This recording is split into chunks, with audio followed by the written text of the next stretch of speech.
I got to Matthew chapter 14, verse 31, and it says, "And immediately Jesus stretched forth his hand and caught him, and said unto him, O thou of little faith, wherefore didst thou doubt?"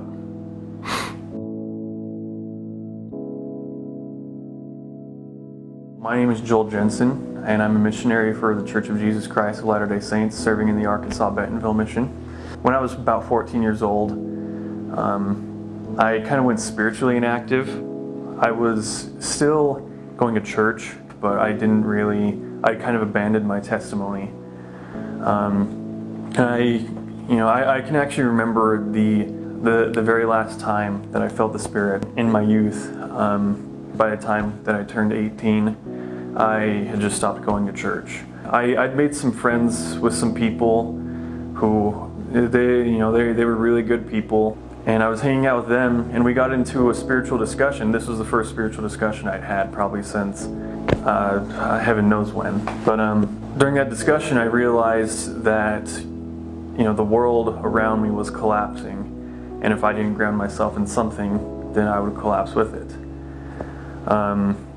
And so I kind of started searching for something that I could ground my feet in, and all I was really finding around myself was just almost like you could say quicksand. And then after spending more time than I should have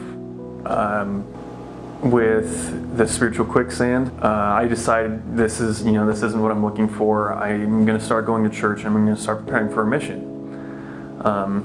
And then the day after that I announced to my parents that I wanted to serve a mission, I got into an accident. I fell off a roof and I broke both my legs and my wrist and my back. And I was in a wheelchair for about 4 months. So I had a lot of time to kind of just do whatever, right? I found some pretty interesting teachings on a YouTube channel from a Hindu man. Who he was very well versed of the Hindu religion, and I started watching some of his lectures, and I was really captivated by it. So I watched the first video of his. I watched it and I really liked it. And I was like, this is some good stuff. I think I'm going to watch more. And then I watched another one, and it was as I was watching this video that I had felt the Spirit for the first time ever since I was about 14 years old. And I started crying the second that I realized that I was feeling the Spirit.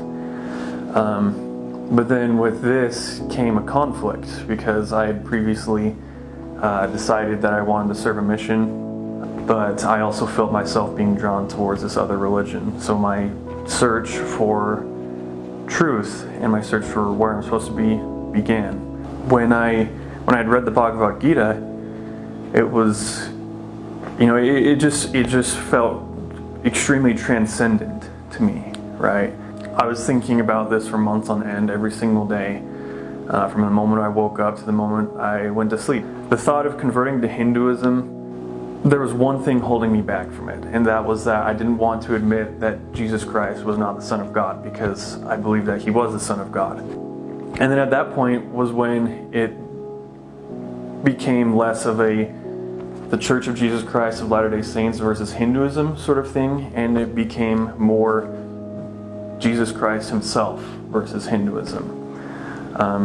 And it got to a point where I had to figure out, who was Jesus Christ, right? Was He actually the Son of God? And if He wasn't, then obviously the church isn't true. And so I had previously read Hindu scripture, and I had my thoughts on that. So then, I decided it was time to really gather my thoughts on Jesus Christ and who he was. And I figured I would start with the New Testament. I hadn't read any of the scriptures all the way through for myself at this point in my life.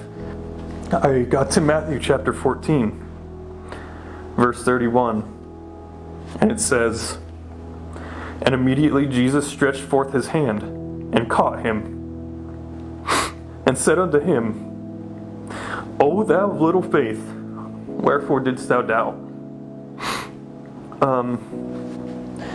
And that just struck me like lightning to my heart.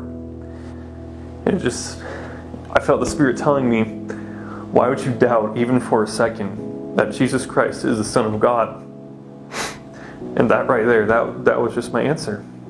Read the Book of Mormon and read it with an open heart and with an open mind. And as you read them, ask yourself if you really believe whether or not the things you're reading are false.